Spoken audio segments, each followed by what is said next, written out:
Technology and science have been dominant topics in 2020. First with the acceleration to a digital life that we were not expecting for at least 2 or 3 years. Then with the fast development of a vaccine for COVID-19.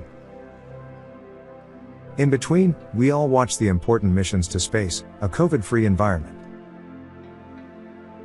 In 2021, we will see more missions to space, and under the new Biden administration, science in general will take center stage.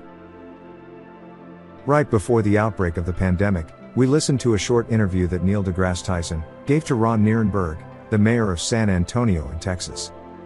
Neil deGrasse Tyson makes regular stops at the Tobin Center in San Antonio during his tours, for the sold-out presentations about the universe we live in.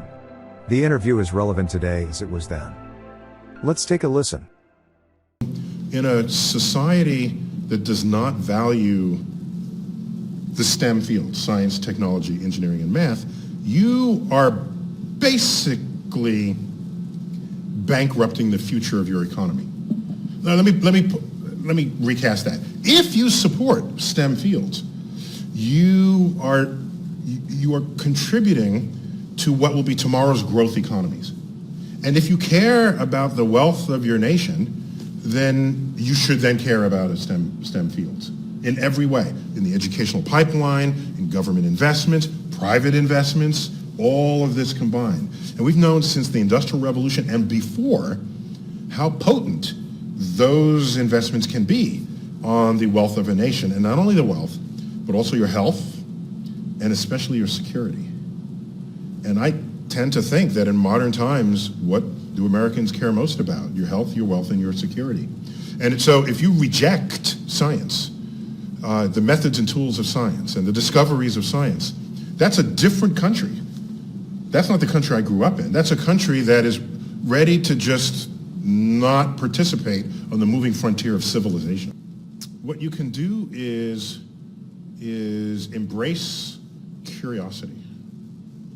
And that sounds almost too simple, but I think it's a profound shift if you didn't previously do so. Because watch, you go to school and there's a lesson plan and a syllabus and a textbook, and then you learn it and then you're tested on it and then you're graded and then you move on. And then you get out of school, you say, I'm done learning, now I can start life. But wait a minute, you will spend many more years not in school than you ever did in school if you lead a natural, full life. So do you want to stop learning when you get out of high school or when you get out of college? Or do you want that to be the beginning of your learning? And to rather than think of learning as a chore, you think of learning as the fulfillment of your curiosity. When all kids are curious, when they run around and turn over rocks and look behind doors and push buttons that they're not supposed to, they're being curious.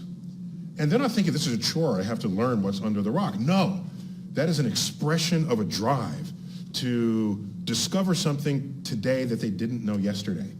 They're not fully conscious, they're not consciously thinking about it that way, they're just having fun. So the professional academic is the person who, as an adult, never stopped being a kid. When you do that, you can transform a sleepy country into an innovation nation. And that happens locally, not. Do you think we've reached a point in the country where people are much more comfortable now having the discussion about climate, having the discussion about data and science as it relates to the way we talk about and the way we deal with public policy? Yeah, I mean, for example, I bet the people in Houston who got 50 inches of rain are having that conversation now. They are. We're having it here too. Yeah, scientists can tell you things in advance and you can cherry pick it, I suppose. It's just not wise to do so. Why the resistance then? Well, what happens is people, I'll tell you why. Because I don't beat people on the head. I'm an educator, so I look at the educational pipeline and I say, how did we get to this point? And I realize in the educational pipeline, what happens in science class? There's a textbook, and you learn the textbook, and that's science. And then you go on to some other subject. And at no time are you taught that science is a way of querying nature. It is a means to establish what is and is not objectively true in this world. And when it establishes an objective truth by multiple experiments and observations, it is no longer subject to your opinion. And if you don't know that, You're there cherry-picking science. I choose not to believe the 95% of science. Here's the one slice I want to believe. And it's like, whoa, that is not how you run an informed democracy. So I think the consequences of these warnings are now becoming more real to people than ever. Even in New York City, Hurricane Sandy flooded Lower Manhattan, took out the electricity. I live there, all right? The weather starts beating you on the head. You sit up straight. By the way, you know who has been paying attention to scientists this whole time? Insurance companies and the military. Because as the water levels rise, it destabilizes regions of the world. And so you can be in denial all you want. And by the way, it's a free country, so go right ahead. But if you're in denial and rise to power over other people who depend on your foresight and your insight and your intellect to make wise decisions in the greater interest of the population, that is a recipe for disaster. But what have you seen other communities do around the world in terms of STEM education to develop that kind of curiosity, not just among children, but around policymaking? So what you do is, so let's look at municipal policy level things or county policy.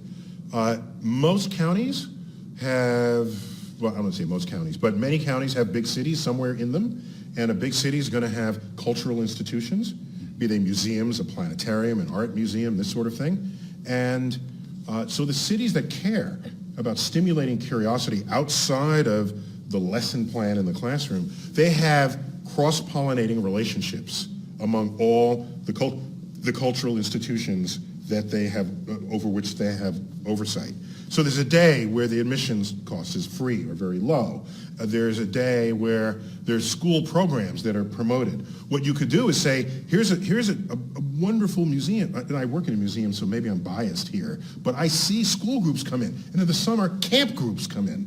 And this is part of, by the way, every one of us remembers the school trips you went on all the way back to elementary school. Isn't that right?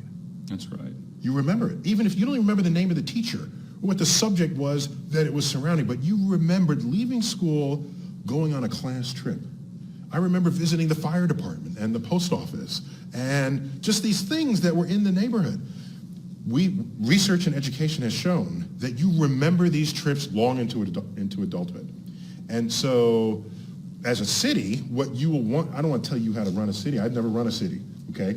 But let me just suggest that if you set up maybe it's already done so, but enrich the connectivity, the cross-pollination from one institution to another into the K through 12. And then weekends when encourage parents to come in. You can have, do other things in your institutions that'll bring the parents in and then have other things that the kids can do. So that it's not just the parents having to do what the kids do, have multiple activities. You can enrich a city practically overnight by doing so. It's been a giant leap in thought that we are not alone here. We are one little point in the universe, or perhaps a multiverse. We're one point. Which makes us even littler. How do you convince someone who says, well, I'm just one little speck, how am I going to create change in my environment? How am I going to create change in this thing that's changing our climate? Well, I hate to give the hackneyed but important and very true phrase, think globally, act locally. We are a democracy. So we are what we want ourselves to be. There's not some king saying what everybody has to do. We choose our leaders. We are participants in our own fate.